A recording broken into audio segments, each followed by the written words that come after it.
Hey everybody, it's Doug Schauf with the Make Maine Your Home team over at Remax Oceanside. Today we're going to talk about 5 hidden gems here in Southern Maine that maybe nobody knows about, maybe you do. We chose 5 just because that seems like a cool number. So let's do this. So the first thing we're going to talk about today is the Scarborough Marsh. If you've driven through Scarborough, maybe on Route 1 or all over the place, oftentimes you're cruising around, you're like, wow, what's that strong ocean smell? Typically it's the marsh in Scarborough, so you might not pay much attention to it because of that. Here's a couple of facts for you. It encompasses over 3,100 acres of tidal marsh, salt creeks, and uplands, managed by the Maine Department of Inland Fisheries and Wildlife. It's a vital habitat for a diverse range of wildlife. The marsh is really very cool. There's a lot of things to do on it, which we're going to touch on right now. So if you've driven down towards Pine Point, at one point you're going to see on the marsh there's a place to rent kayaks or canoes and things like that. But you can drop in canoes, kayaks all over those marshes, and I highly recommend doing that. It's really very cool to cruise around through there. And you can play the tides on if you're going in a certain direction. You know, you go this way for a while, tides come back in, you head back. You know, things like that. So it's really a very neat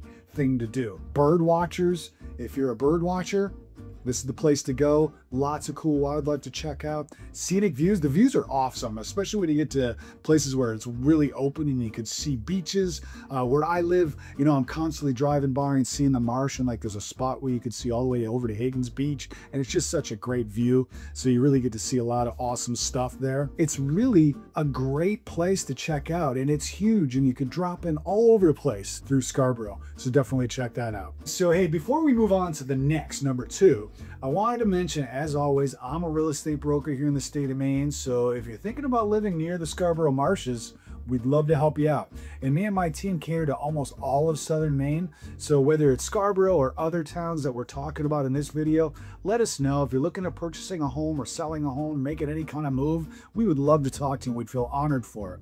But also, thanks for watching. Make sure you hit subscribe and that little bell to notify about when new episodes come out. We do an episode every week.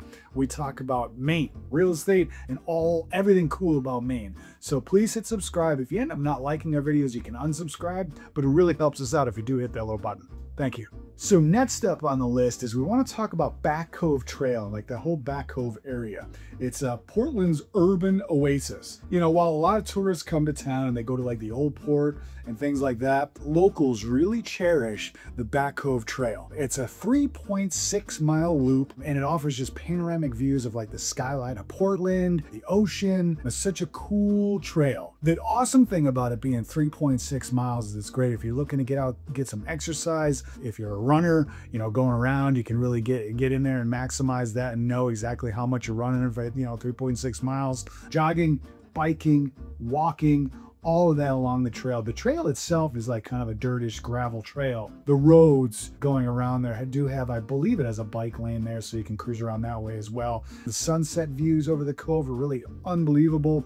And to me, it's that one, the skyline view to Portland to me is almost the best. As you're going around, you're gonna get the skyline of Portland. It's really just super cool to see the ocean, the skyline. It's awesome. There's a lot of parks there too. You're gonna see Payson Park up there, and a lot of cool things to do for the whole family. But it's really awesome. And this is really kind of like a local gem. If you want to get out there and start exercising and get some fresh air and do those sort of things, walk your dog, all that kind of stuff, it's a great trail to check out. And us locals, we love it. So next up is one of my favorites. As you know, if you watch this channel, winter activities. And we're just going to talk about almost everywhere. Just get outside and enjoy winter. And we highly recommend almost any winter outdoor adventure. You know, snow-covered trails for snowshoes, family hikes, wildlife sightings in the snow. Really cool. Just get outside. And, if we're talking about Wolf's Neck Woods State Park in particular up in Freeport area, what a wonderful place to get out there and do some snowshoeing, things like that. Me and my family, we've done just about all of that. Cross-country skiing is really great. Snowshoeing, we're ice skaters, so we like to find places to skate when it gets frozen out there. But just get outside in the winter, and that's kind of like a hidden gem for us up here when everybody's just oh my God, it's so cold up there in the wintertime. Yeah, but you know what? We love it. So get out there and check it out, especially in the winter. All right, so number 4 is navigating the summer traffic. If you've been in Southern Maine or if you heard me talk about it, traffic goes up in the summer even though Maine doesn't really have any severe traffic problems. But in the summer, there's certainly some spots to watch out for. Now, maps, do highlight alternative routes, so, keep an eye on that. Ask the locals. That's probably gonna be my best advice, is like, if you're looking to cruise around and like see things, off the beaten path, or, you got to go through these areas. If you talk to a local and say, hey, how do I get around this kind of stuff?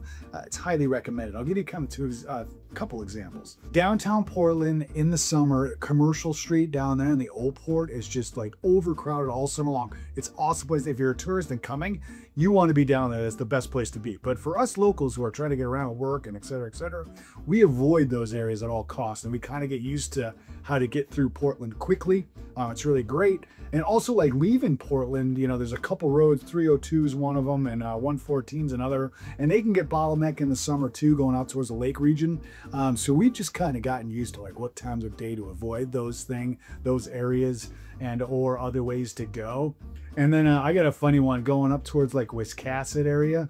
I have some friends that are from up there, and I was driving along up there and with a good friend of mine who's from that area. And I was like, oh man, we're gonna get stopped and we're gonna hit traffic. But always like, no, don't worry about it.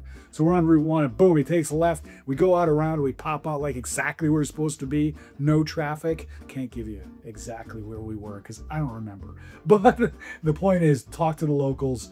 You can really learn some quick tips on how to get around there, some shortcuts. Number 5, we're going to talk about some, I don't want to say hidden beaches, but just some beaches that maybe you can get some times there that it's not overcrowded. Because if you like to go to places like Old Orchard and other beaches like that that are like overcrowded, those are a lot of fun. Don't get me wrong. I go to those sometimes, but sometimes you want somewhere where there's just not as many people. A couple spots, both here in Cape Elizabeth, Crescent Beach State Park and Kettle Cove is kind of both in the same area there. There's definitely some spots during the day where you can get there and like enjoy where there's not a ton of people there. Sunrise is really a great time to get out there.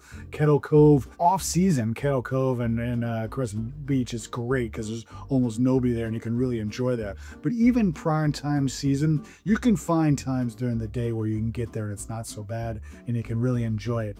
Not by yourself, but less people. There's also places like Ferry Beach State Park too, where you can get in there at times where it's not that overcrowded. I also know like Popham Beach up there can be crowded in spots, but there are definitely times where you can get up there and it's not so bad. Get used to that. Again, talk to the locals. Maybe figure out when's a good time to go to some of these spots that you might not think of and you might not know about. But if you check them out, I guarantee you won't be disappointed. So hey guys, thanks for watching. Hopefully this was helpful. What's your hidden gem? If you're watching this and you're like, oh, he didn't talk about this. Well, tell me, comment below. I'd love to hear it.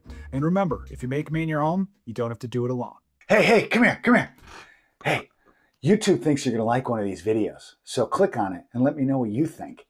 And remember, come back again soon because we do a video every Friday.